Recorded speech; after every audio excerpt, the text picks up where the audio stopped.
This is Walkman. He's a robot designed to fit in a world built for humans. Walkman can operate tools and interact with his environment in the same way that a person does. It was built by roboticists from the Italian Institute of Technology and University of Pisa.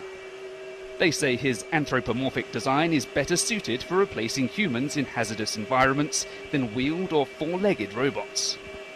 There's one fact that actually everybody agrees, that actually our world, our environment was designed for our body, basically. So we have tools that are designed to be grasped by human hands. We have actually also areas or access paths that are actually appropriate for our body form. So it means that if you build a robot that has very similar form, you need to adapt less the environment in order to have this robot operational within such a space.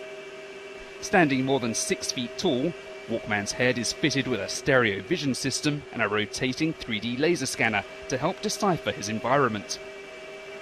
His dexterity and strength means he performs tasks with man-like movement. The team is working on algorithms that will give him the cognitive ability to reach out and support himself while walking over rough terrain. We believe that as humans also do, that legs are not only enough. You have to use all the arms. I mean, you have to be able to grasp the environment and actually assist your locomotion by creating additional contacts with the environment to balance.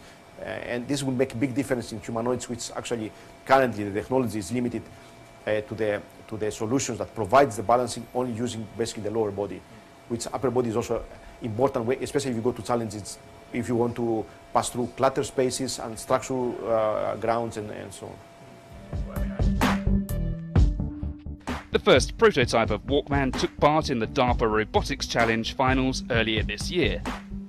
It showcased robots from around the world capable of assisting humans in responding to natural and man-made disasters.